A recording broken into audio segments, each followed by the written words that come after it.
The profession is called functional neurology, and it's based on neuroplasticity. What neuroplasticity is, you could actually rewire the brain. It used to be thought, back in the 20th century that once your brain cells are dead and you get a stroke or you get Parkinson's or something like that, there's nothing you could do, that everything's progressive and it's just gonna get worse. But since the 21st century, a lot of neuroscience has been done, and we can actually rewire the brain and make the brain stronger. But that's the typical medical route. Here, take a Xanax. But that has lots of side effects, and I'm a minimalist. I want you to take as least as possible and teach you how to rewire your own brain to get you out of that stress mode into a more relaxed state.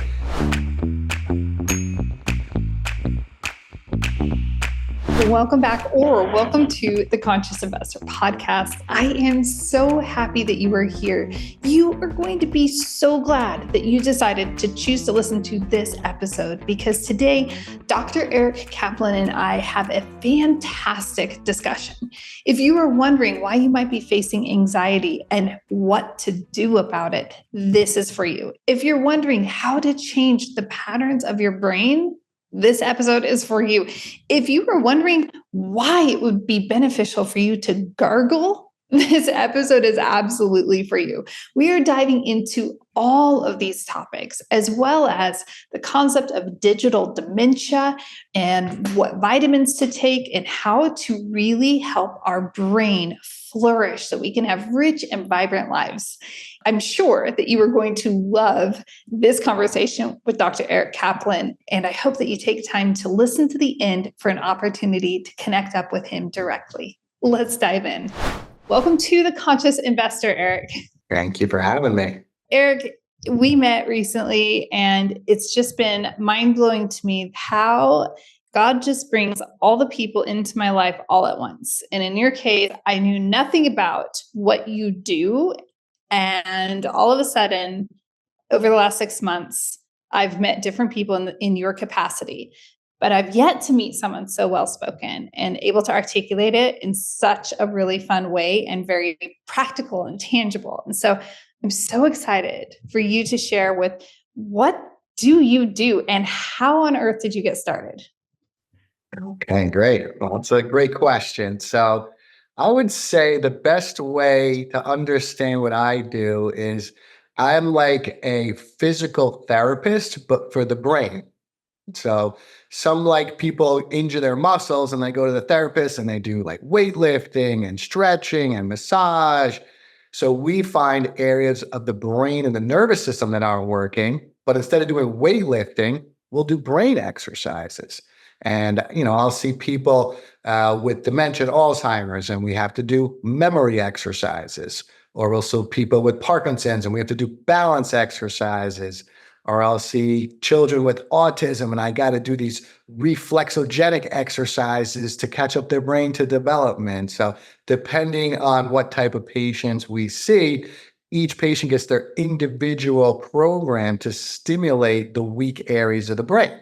So if it's not broke, we don't fix it. So we just find out areas that aren't working at optimal levels. And then based on neuroscience, I could come up with a program to give patients exercise to stimulate those weak areas so they function at a higher level. How did you get involved in this? And I know what we call it, but why don't you explain what it's called and how did you get started? So the profession is called functional neurology, and it's based on neuroplasticity. What neuroplasticity is, you could actually rewire the brain. It used to be thought, back in the 20th century that once your brain cells are dead and you get a stroke or you get Parkinson's or something like that, there's nothing you could do, that everything's progressive and it's just gonna get worse. But since the 21st century, a lot of neuroscience has been done, and we can actually rewire the brain and make the brain stronger. So my mentor, Dr. Ted Carrick, was the one who introduced me to functional neurology. And he spent his life dedicated to doing all the research to find out what the neuroscience is teaching us. And then he made it pretty simple, which is, okay, we did our neurological evaluation. we figure out where the problem is. So all neurologists come up with the diagnosis, but where functional neurology has came in, instead of just giving a medicine to hide the symptoms, he says, oh, let's do these exercises that we already know strengthen those specific areas that have been damaged. So it's really not that, crazy of an idea. It's just, okay, we find a weak area and let's stimulate those weak areas with brain exercise. Is there any particular reason why you were drawn to this specific niche? That's a great question. So when I was 13 years old, I was a very sick child. I was overweight. I had bad acne. I had brain fog. I was, really miserable. I did bad in school. I was not good at sports. And I had a horrible diet. And I had chronic bronchitis where I would wake up coughing every day. So it was pretty miserable, and the pediatrician put me on steroids and antibiotics because that's what they do is they want to hide the symptoms. So, but the steroids and the antibiotics made me actually more sick than the bronchitis did, and I started throwing up, and I got nauseous and headaches, and I couldn't do any activity. So the medicine made me actually more sick, and I was like, this can't be the solution. And luckily, one weekend, my dad was going on a health conference seminar. It was called Natural Hygiene. And he just said, hey, I was 13 years old. I was saying, I want to hang out with dad. He's like, all right, you want to come to a seminar with me? I'm like, yeah, sure. And one of the first things that I learned was that dairy products can cause congestion of your lungs. So I thought, oh, I have bronchitis. My lungs are all congested. I'm always coughing. Let me try and quit dairy. And I quit dairy. And within a month, I cured my own bronchitis, and I didn't have to take the antibiotics. I didn't have to take the steroids. And I was like, at 13, I'm like, I know more than my own pediatrician. I literally cured myself, and I did it without medicine. And I owe it to the world to do more and more research to find out how I can help others heal themselves so they don't have to take medicine like I did. And so I've always been, since I've been 13, dedicated to helping people in a natural and healthy and holistic way. But with the neurology, I just got very lucky. I was talking to my friend Mark, and one day he's like, oh, I'm going to go see this guy, Dr. Carrick. He's the father of functional neurology.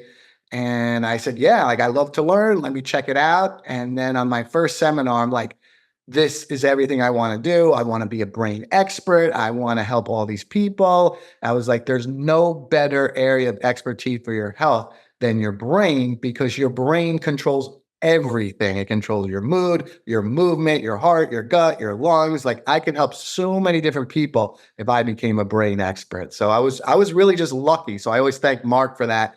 And I was just being curious. I'm like, yeah, sure. I'll just join you in the seminar. Same thing with my dad.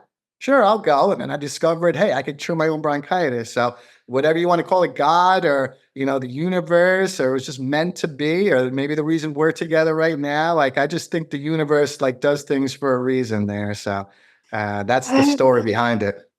That's so cool. That there's a theme that you said. You said the word curiosity, and that's something that I speak about often on the podcast. Is and you hear me talk about it, Conscious Investor.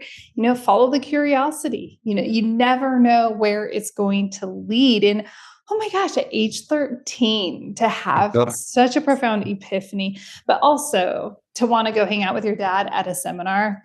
Right. You were already like in a whole different playing field. Well, but that shows how miserable I was, because I was desperate, because I was like, I couldn't live like that anymore. Like I was just sick. I couldn't go play sports with my friends. I remember I couldn't even go trick-or-treating because I couldn't walk without throwing up from the medicine. So I was like, this is no life. It's like, I need to do something. So my dad was like, hey, you might learn a couple of things that might help you out. So I'm like, all right, let's do it. And I always give my dad credit, and, he's very happy and that he's a part of my life choice and career. So it makes him very proud to know that he was a big impact of where I'm doing and all these people that I'm helping. That is absolutely amazing. When we met, you gave a brief presentation to our cohort, and it was so fantastic. And I know that focus is something that so many people struggle with. And a lot of times we want to blame it on the little pocket in our little computer in our pocket, right? And I think that there's more to everything in life. And I'm wondering, what your thoughts are on focus, distraction, attention, however you want to feel that and take that. But Yeah. So yes, with the technology, with the cell phones, that's definitely a problem because it's an easy distraction. And so what I recommend is simple solutions, just like putting on an airplane mode. And so you don't get distracted. And I have patients even who are really addicted to, Instagram and stuff.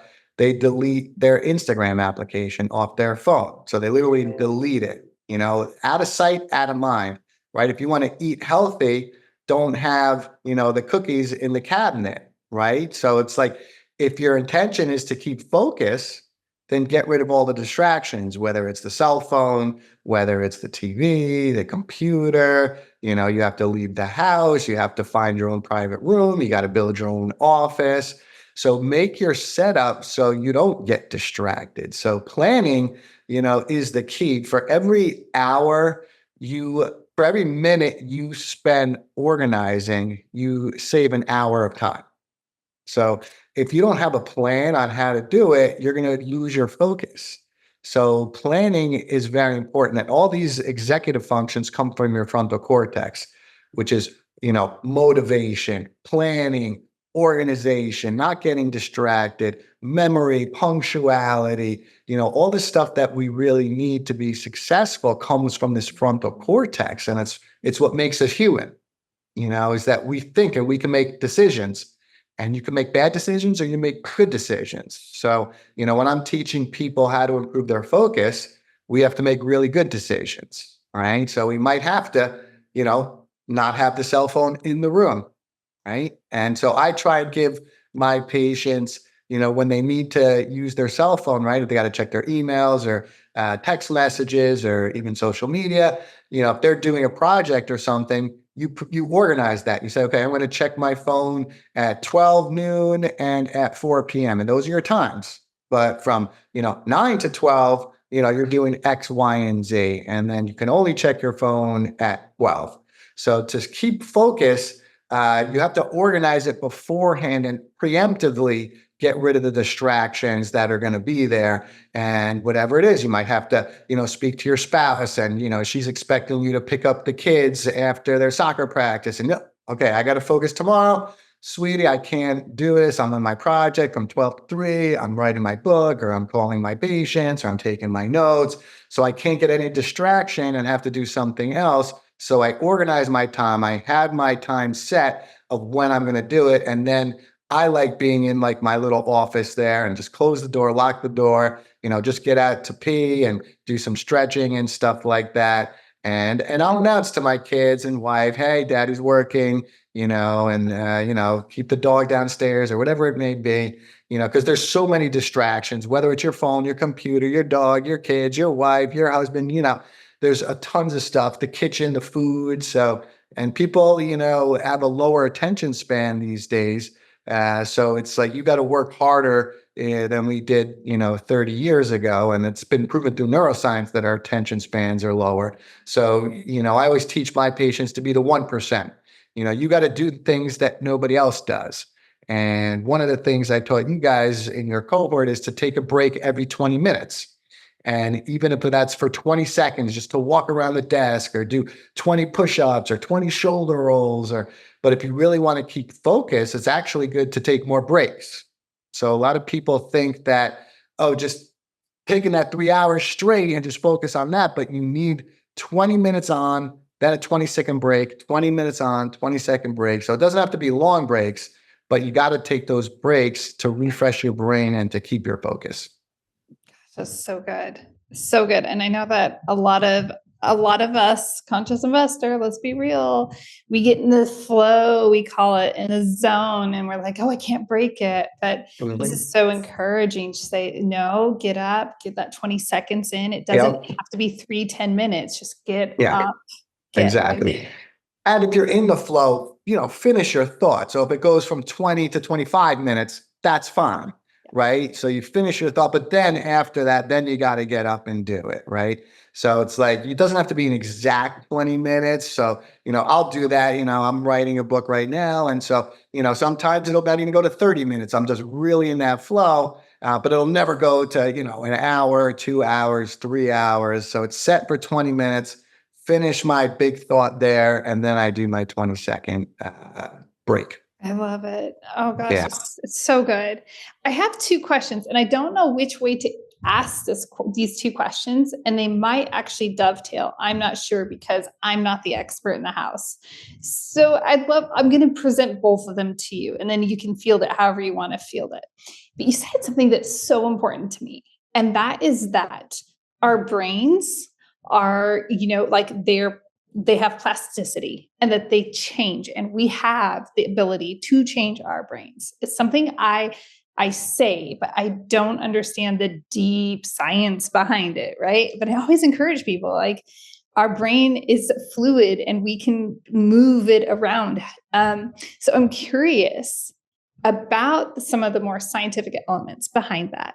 I'm also curious on the sciencey side of things about the different parts of our brain and how they work. Because we always hear people talk about the frontal lobe, and we hear people talk about, different parts of the brain, Mhm. but people don't really know what they're talking about. And I don't posture to say that I know what I'm talking about, which is why you are here, wonderful Eric. I'm like, let's have an expert who knows. Yeah, of course, of course. All right, so I'll answer the question. So for the first part, like the brain with the what's called neuroplasticity, you can rewire the brain. So a lot of people that I see come to me, very common to have some sort of trauma, whether it's they had a birth trauma, or they hit their head in a concussion, or they got into a car accident, or they were, molested or raped, or they went to wars, right? So there's lots of trauma that goes on. Okay.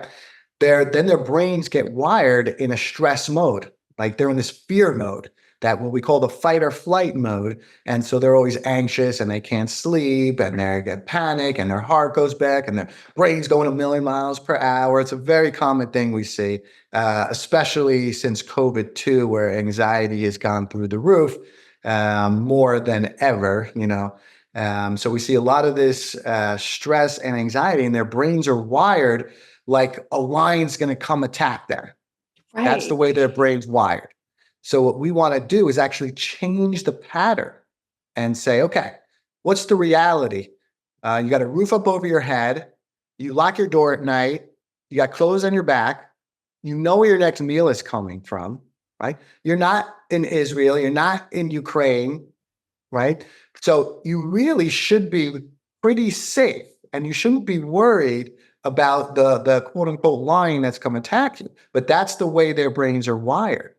So when we do these neurologic exercises, like for example, one of the exercises we do to help with anxiety is gargling. It stimulates what's called the vagus nerve, which gets you in a relaxed state. So I'll have them gargle really intensely, really loud, 30 seconds, 3 times a day, every single day, over and over and over again. And I'll give them 20, 30 different exercises like that. And what's going to happen is their brain is going to create new connections, new pathways, or like new bridges between the different neurons that are saying, hey, I'm in a relaxed state. I'm in a safe state. And what happens is, even when there's a stress mode, if I build so many connections, and we call those collaterals, where not only, one connection between 2 different neurons, but I might do 2, 3, 4, 5, 6, 7. If I can get 10 different connections, now if they get stressed out, or they don't get good sleep, or, they eat something wrong, and that only damages 1 or 2 of those pathways, I still have these 8 pathways that are still working good, so I could still keep them in a relaxed state. So we call them, they're more resilient. Now they can handle the stress of the environment and not blow up every time somebody cuts them off, or, the wife doesn't throw the socks in the hamper, or whatever it is, things that people get irritated about that aren't, real problems, but creates all this anxiety. And they're always worried. What am I going to do? When am I going to go shopping? When am I going to pick up this? And it's like people's minds are wired in this stress mode. When we rewire them, they get more relaxed, they could breathe, they could calm down, they could sleep. And now they have more energy to do the stuff that they want to do and not, because if you're stressed, then you freak out your spouse and you freak out your kids and everyone feels it. And if you're, the boss, then the rest of your team is going to feel that. So, especially as leaders, we have to be calm, cool, and collected. And so if your brain is all over the place, that's going to make it harder to relax. So we have to rewire the brain through neuroplasticity. We create new connections, and therefore we're going to kind of get rid of those old habits that don't exist anymore because these are so much more powerful there. And we can do that without therapy, without bringing up your old trauma and talking about it and bringing it up, because sometimes talking about your old trauma creates more pathways and then it's harder to get rid of. So my approach is a little bit different than most doctors, where I just actually don't want to bring up their old trauma. And I want to live in the moment today and create a total new pathway where there's no stress and there's no anxiety there. That's the neuroplasticity where we do in functional neurology there. That's amazing. Especially, I think you and I both know people who do other work with people that does bring up the trauma, brings up the past and such. Yeah, very common in a setting. But I think it's probably encouraging to some people to say, there's another way. I have an option. I don't have to go relive that. I can go and have an appointment with Eric and start down an entirely different path. It's a whole paradigm shift. Wow. Because so many people are in this negative state and they have what we call negative rumination, where they can't get these negative thoughts out of their mind. So I have to rewire their brain and get those negative thoughts out and create a new positive outlook and say, hey, look, be grateful. Hey, I can see, I can hear, my heart's beating, I can pee and poop and stuff that everyone takes for granted, but it's like our lives are so good and you're so healthy. And, it's like there's so much good going on. There's 99 good things, but then people will focus on the one bad thing. And then it starts taking over because that's all their energy, right? If you start looking for all the bad things, then that's what you'll find. If you look for all the good things, that's what you'll find. So part of our brain therapy is not only actually doing the physical neurological exercises, but also changing your mindset and the way you think about your health and your well-being. So like if I have someone who comes to me and they say, hey, doc, my memory's getting really bad. My mom has Alzheimer's. My dad has Alzheimer's. I don't want to get Alzheimer's. What do you do for me to prevent Alzheimer's? First of all, I say, let's not even say Alzheimer's. Let's say, hey, doc, what can you do to help improve my memory? So we don't want to mention Alzheimer's because then your brain is attracted to Alzheimer's. If they say, hey, doc, what can you do to help me prevent cancer? I say, what? Let's not say cancer. What can you do to boost my immune system? Right? Hey, doc, I don't want to be one of these old ladies all hunched over. No. Hey, doc, what can I do to improve my posture? So the way we speak, the language we use is very important. And so it's not just physically doing it, but it's the way we communicate and the words we use that also is sometimes even more difficult, right? It's pretty easy to go gargle, right? But if I say, oh, you can't say something negative, that might be a little bit harder for many people there. Okay, this resonates with me. It's so deeply because I'm very mindful, and I'll hear my teenagers say things, and I will say, like, let's mind our words. Like, why we don't want to talk about ourselves like that. We don't want to talk about, like, let's find a different way to talk about it. Can you share with us the brain science behind that? Because in my mind, it's just more of almost like the reticular activating system, like, oh, it's like latching onto that and it's going to look for more of it. Tell us more. Yeah. So evolutionarily speaking, right, our brains were meant to look out for danger, right? So we had to, because we didn't know where our food was coming from. And so we didn't know if the lion was going to really eat us. So, we were always on alert. And so the brain was developed in stress mode, but it's really survival mode because you got to be ready to go. Right. right? So it's always in that survival mode. So our brains are drawn towards these negative things that can happen. And the neuroscience shows the negative is about 5 times more powerful than the positive. So let's say when dealing with your teenager, for example, and I'll try and do this with my family and my wife and my staff and my patients. You want to give them, since it's 5 times more powerful, you got to give them 5 compliments for every criticism. So you say, okay, Joey, good job making your bed. Good job, brushing your teeth. I liked how you ate a healthy lunch. Awesome. You did good on your homework. Oh, you were so nice to your little sister today. And oh, the teacher called me and said that, not exactly in I that know. order, but you don't want to be the gotcha. It's like where you only speak to them with something bad. And, because the negative is very powerful. And Bruce Lee has a good quote about that. Like, you shouldn't even joke about yourself in a negative way. Like, don't put that in your brain, because then your brain gets wired.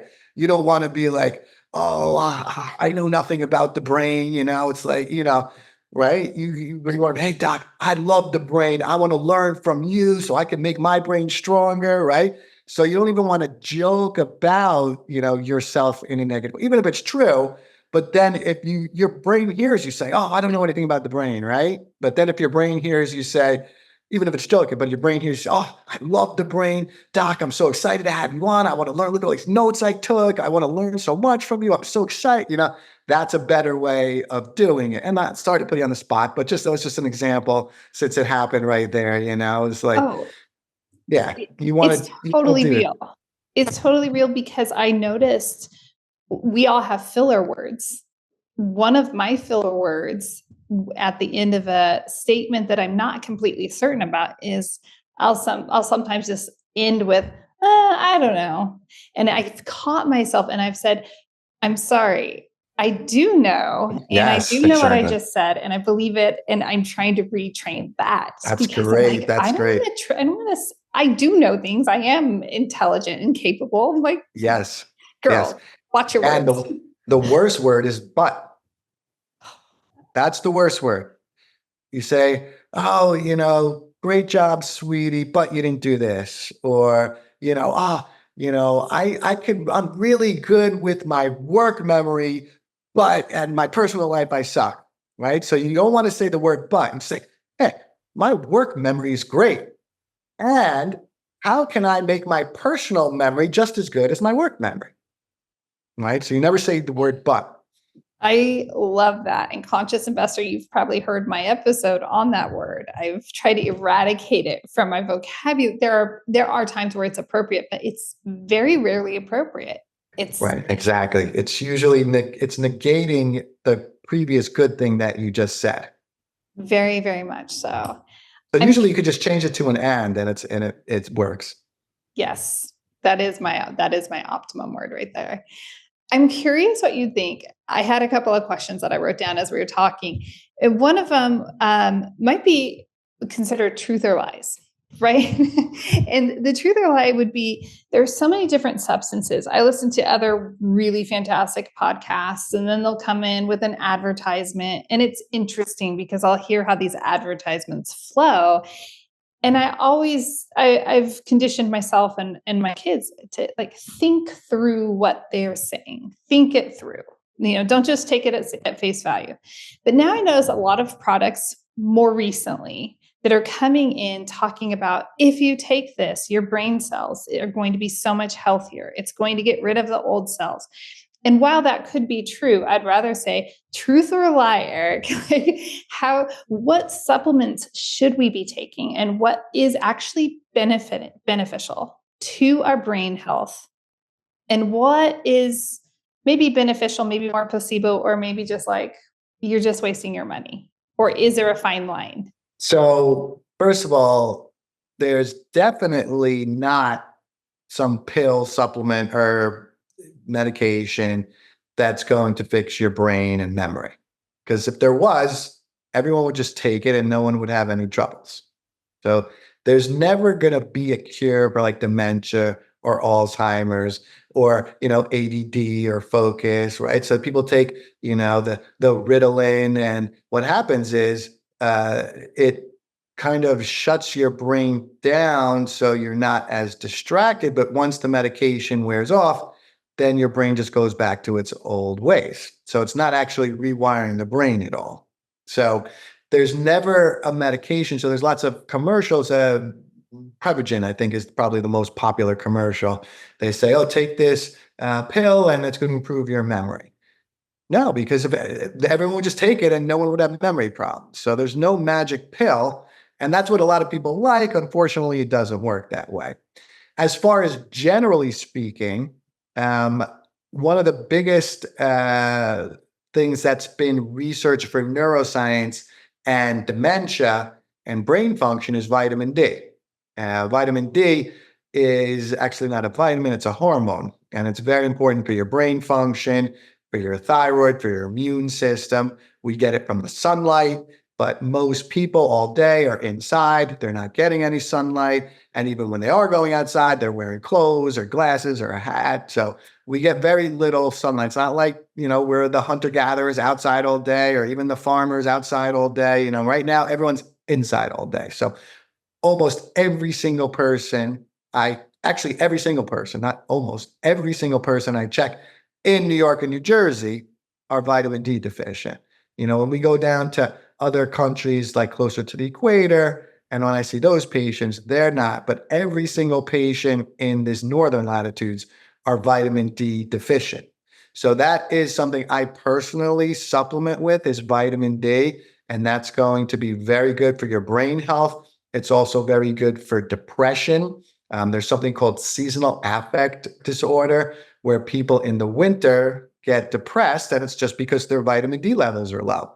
So I take 10,000 IU in the winter, and then I'll take 5,000 IU in the summer, just to supplement the vitamin D. When I go away, I'm going on vacation next week. I'm not going to take my vitamin D because I'm going to be in Dominican. I'm going to be in the sun. I'm going to be in my bathing suit. So yeah, I don't need to take it because I'm going to actually get the real vitamin D from the sun. But when I'm working and I'm inside, yeah, I'll supplement those days with vitamin D. Now, if you really want to know, which you should do, is get blood work, and you look at blood work and you see, am I vitamin D deficient? Or do I have low triglycerides, which are the fats? Or, do I have poor absorption, or I don't have enough B12? So there's no pill I could say for all your listeners to take, because everybody's different. So everyone should only take what's specific for their bodies and their brains. That's why you're not going to get Prevagen to work, because everybody's brain is different. Your memory might be bad because you don't have vitamin D, and my memory might be bad because I don't have enough iron, and her might be bad because she doesn't have enough B12, and this person might be inflamed, and this person's got an autoimmune disease, and this person doesn't have enough blood flow. So everybody's different, and everyone should only take what their specific brain and body needs. But I'm a minimalist. I don't want patients taking anything that they don't need. So pretty much like the only thing I have my patients take is vitamin D. And sometimes I'll have them take like probiotics, because people take a lot of antibacterial stuff, antibiotics, Purell, and there's bleaches. And these days people are exposed to less and less bacteria. I let my kids play in the dirt. I want them to be exposed to bacteria. But most people are just super, super clean. So we supplement with the probiotics, and I change those every 2 months, because different probiotics have different strains and different jobs that they have to do. So you don't want to keep taking the same probiotic over and over and over again. And with vitamin D, 99% of the vitamin Ds out there are pretty crappy. You need to get vitamin D that's in fat, because D is a fat-soluble vitamin, so it won't get absorbed without fat. And you also need A and E and K and certain levels of calcium and magnesium. So the best companies through Apex Energetics, they formulate it properly so the D gets absorbed.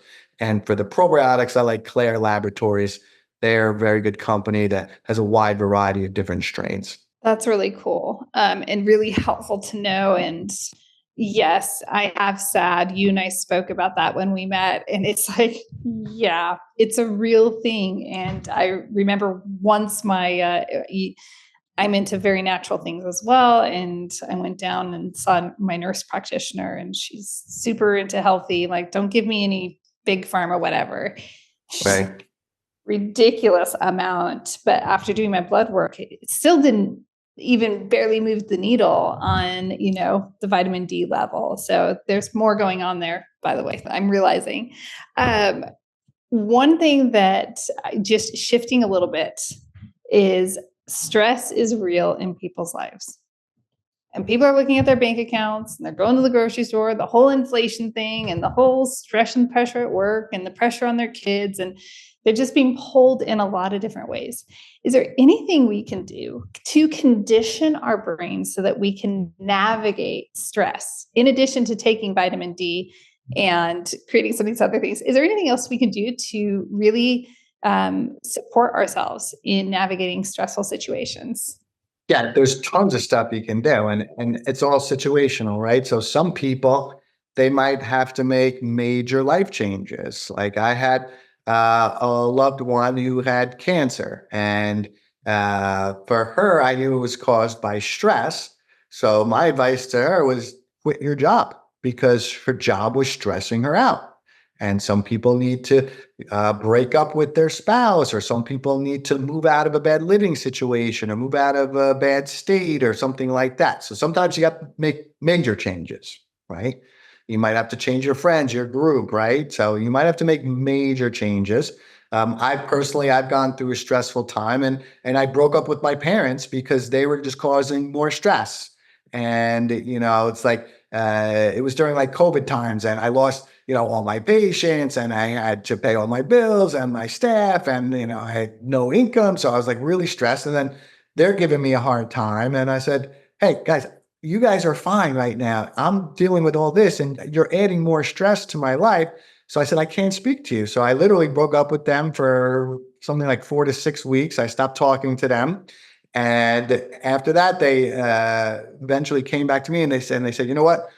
We're here for you. You're stressed out. How can we help you? I felt bad. I put that pressure on you. And so they totally changed their attitude, and they became so much nicer and stopped, trying to give me the guilt trip. And then now I have the most amazing relationship with them, so by breaking up with them kind of made them realize, hey, let me reevaluate how I was treating Eric, and maybe I wasn't treating them nice. So sometimes you do got to break up, and, it works. Sometimes you never get back together. Obviously, you can't break up with your parents, but sometimes you got to make life changes. Sometimes it's got to be easy things like, hey, stop drinking coffee. That's making you panic, or, stop having your Red Bull, or, sometimes it's, okay, stop watching the news right before bed. So there's a lot of, everybody's different on what they need to reduce their stress levels. Maybe it has to be, you got to take that 20-minute break, and you can't be on your computer all day because that blue light stimulates cortisol, and that's going to stress you out. Maybe it's that trauma we spoke about earlier, and you have to go do the gargling exercise and the cold water on your face.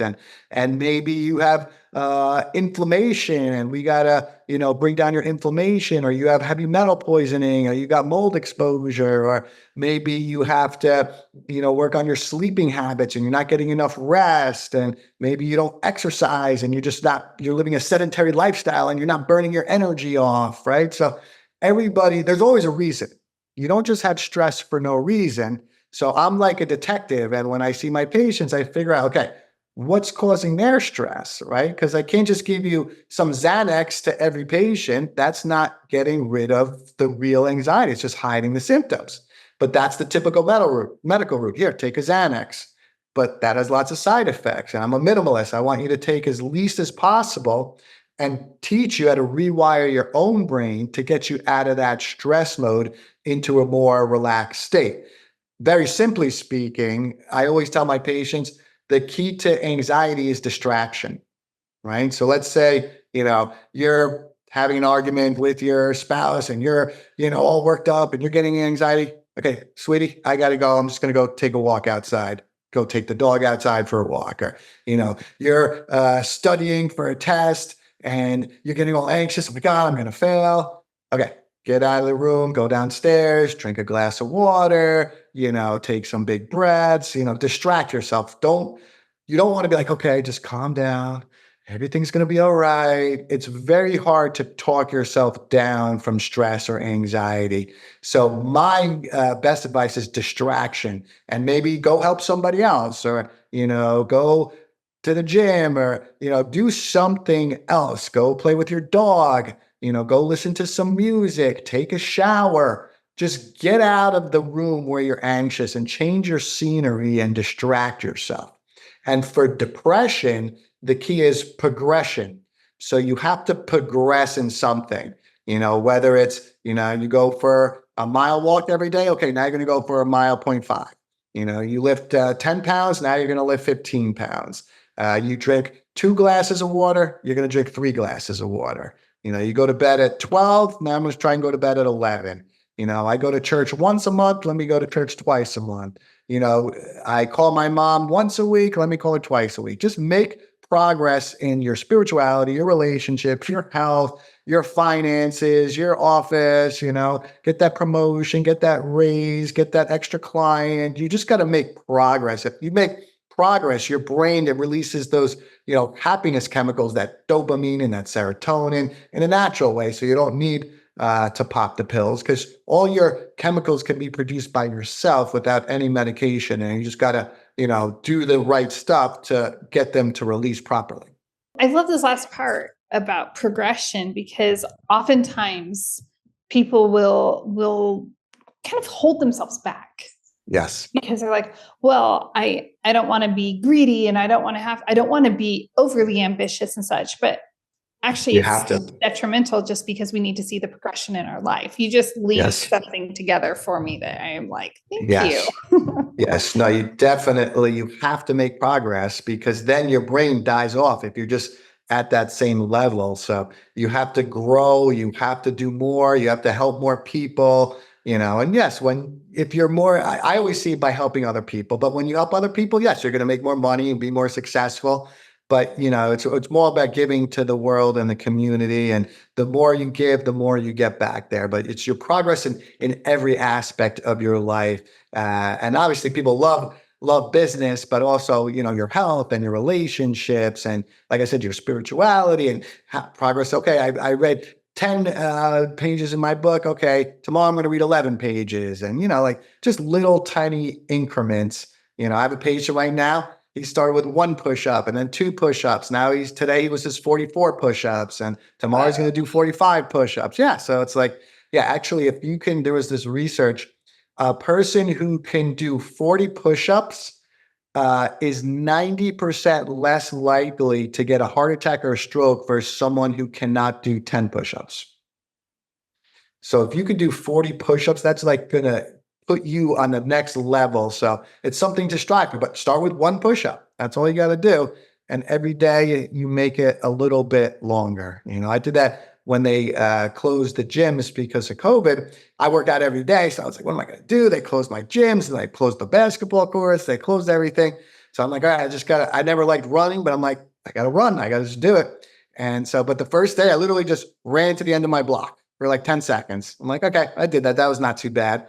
And then the second day I ran 2 blocks. I'm like, all right, that's pretty easy. Then the third day I did 3 blocks. And then by the first week, I ran 1 mile. And by the second week, I was up to 2 miles. And now I can literally run 15, 16 miles, no problem. But it all started with just that 1 quick dash to the end of the block. That's all you got to start with. I'll teach patients with meditation. Just start a 30-second meditation, right? Everybody can do a meditation for 30 seconds. And then the next week, okay, go up to 45 seconds. But if you tell a patient, all right, do a half hour twice a day, every day, that's a little overwhelming. But if I say, hey, do 30 seconds and then just make little incremental improvements and progression, then it becomes more effective and more efficient, and they're going to do it. So is it the same net effect if you create, say, a habit streak where, I'm doing it and my progress is I stuck with this every single day, as I added 1 minute and now I added 2 minutes and now I added 3 minutes, or, push-ups or whatever. Does it have the same effect? Are you saying like, would it be the same if you do 1 minute every day for 10 straight days versus add 1 minute, add another each Yes. time? Yes. So the best way to do it is to do both. So Okay. you want to be consistent and add to your streak at the same time of making progression there. But for the brain to get rewired, you got to do something for 21 straight days is like the really key. So you got to do it for like 3 straight weeks for it to become a real habit. So whatever your habit is, if it's stretching, if it's exercising, if it's drinking a water every morning or oil pulling, you got to do it for 21 straight days. But as you're doing that goal for 21 straight days, make progress each day as well. So the progress has to be stacking on itself in the ability of it versus just the consistency of it. Is that right? Like if we had it on a Well, graph? we're saying both. We want to do both. Right. Okay. Want Yeah. to do both. And so it's like the more you do, you get like an exponential growth. If you did either of them by themselves, great. Yeah. But if you do both of them by themselves, then you get that exponential. Rather than just going like this or this, you're going to go like that, you're going to get it much quicker there. So I'll see patients, I'll literally see them 4 times in a day. I'll see them for like a half-hour treatment and then let them rest a half hour, then do a half-hour treatment, and I'll see them for 5 straight days. So they'll get like 20 treatments in 1 week, but then they're a different person by the end of the week where, their memory comes back or their tremor goes away or their balance is good or so. The more you do and the more intensity you increase it, the quicker you get those results there. Eric, I want to honor time, but I have one question that is so quirky and weird. I don't even know if I have a pen here. I don't have the type of pen I'm thinking of. I'm a dork. You can see here, I write with these little Bic pencils. I'm not a dork. I mean that, conscious investor and Eric, I mean that in an affectionate, loving way, like nerd, right? Right. I mean that in a great way. I write with pencils very deliberately and intentionally because of the drag that it creates with the paper and the friction. And I was told way back when I was a public school teacher 20 years ago, that drag connects up to my brain a lot better than if I had some of those modern pens that just glide over the paper and they're so smooth. They're fun to write with. And so is that a myth? Is there fact? Is there relevancy to that, to the vibration and the minor drag, or can we write with whatever we want to write with and have the same connection? The more you have to work, the better it is for your brain. So if it's like you barely have to press and it's light, yeah, you're not going to get as much brain activation if you have to press and keep it down and, coordinate your handwriting throughout the whole page. Yeah, that's definitely be more. And you want to purposely do things that are harder, like choose to walk up the steps instead of taking the elevator and park at the furthest possible spot rather than the closest. And remember the person's phone number rather than just go in your contact list and remember the directions rather than put it in your GPS. So right now, everything's made to make our lives easier and less effort. But don't do that. Do opposite and say, okay, everyone else is going to take that pen and do it easier. I'm going to make it harder for myself. Everyone else is just going to look in the contact list. I'm going to remember the phone number. I'm going to walk further. I'm going to challenge. So you got to be that 1% where you purposely choose to make it harder. So your brain does have to work, because the less your brain works, then the easier it's going to deteriorate. And so that's why we don't want to rely on our technology. It's like, when I was growing up, we had to learn how to spell things. You can just have spell check, So I got to look it up in the dictionary and see how it's spelled. And, it didn't just fix it automatically. And we didn't have Google and YouTube just to look up everything. So even though you can rely on the technology, don't. Even though you can use a pen that's easier to write, don't do it. Purposely challenge yourself to make your brain work harder. And even more, use your pen and write with your left hand. Then it's really challenging. Really challenging. Try and write it with your eyes closed and see if you can write it. Try and write upside down. These are all great brain exercises. So just by you giving me that pen, I could give you 10 brain exercises with that pen. But you've got to purposely challenge yourself. People don't like it. They like to do it the easy way. How can I do it easier? Oh, let me just put it in AI and AI will do it for me, right? Now our brains are going to get worse and worse. The more we use AI, the more we use Google, the more we use YouTube, our brains, it's called digital dementia. They get worse and worse and worse. And that's why our attention spans are lower and our memories are worse. We're bringing this on ourselves. So we have to go think outside the box, be that 1% that's using our brain and not be what everyone else is doing and get that digital dementia. Oh my gosh, that's so good. So interesting and so helpful. Eric, thank you. I appreciate your time. I know we're in different time zones and it's late, Yep. it's family time. So thank you to your family. You I got it. have no doubt that the conscious investor is, very intrigued, and I'm confident that you can see patients across wherever we have Yep. Zoom or We digital do. access. Exactly. And Yep. We do that. so what's the best way for the conscious investor to connect up with you if they're interested in learning more about what Yep. you offer? They can go to my website, kaplandc.com, or you can call me or text me, 646-221-6738. You can do email, info@kaplanbrainandbody.com. And then also, if you want my book, it's called Boost Your Brain Power, A Guide to Improving Your Memory and Focus. You can get that on Amazon. When you put in brain power, it is one word. So brain power is one word, and it's by Dr. Eric Kaplan. You can get that on Amazon. I love it. Thank you so much again, Eric, for your time. Got it. Conscious investor, remember, don't be a stranger. Remember to connect up if any of this is resonating with you and piquing your curiosity. Make sure you don't hesitate to reach out. And if you know someone who would benefit from this content and from all of this insight that Eric has to offer, then make sure that you share this with that person. Make it a point. It's free. It's a free way to care for someone in your life and to show care for the show as well. Until next time, cheers to your health, your mindset, and your wealth.